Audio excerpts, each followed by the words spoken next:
facile costruire un amore. Un amore è... Come si fa a parlare d'amore? Angelo. Nessuno. Angelo.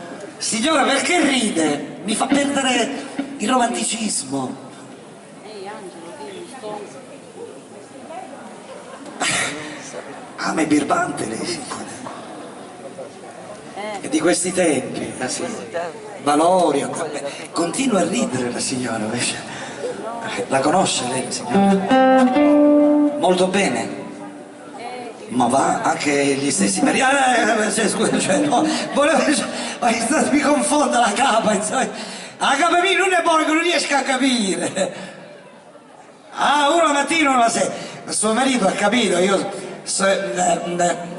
ah, ecco.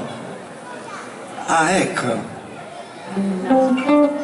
Ognuno pensa, cioè, prende il suo marito, la capa mia non è buona, che non riesco a capire. No, vabbè, voglio dire, a parte tutto, no? È bello questo interagire con voi, però in effetti come facciamo a parlare d'amore?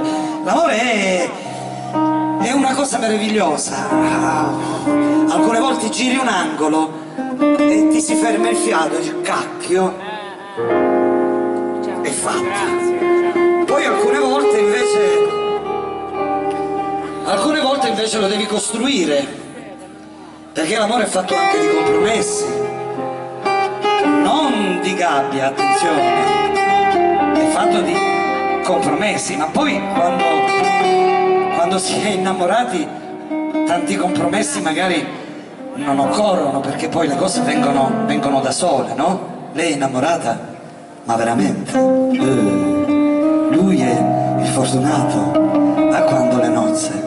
Ah, siete già sposati? Ce l'ha fatta finalmente. Beh, cioè, voglio dire, ci vuole coraggio nella vita. Il matrimonio è una grande responsabilità e quindi, voglio dire, complimenti. Avete bimbi? 2 bimbi, maschetto e femminuccio, ci scommetto. Bene.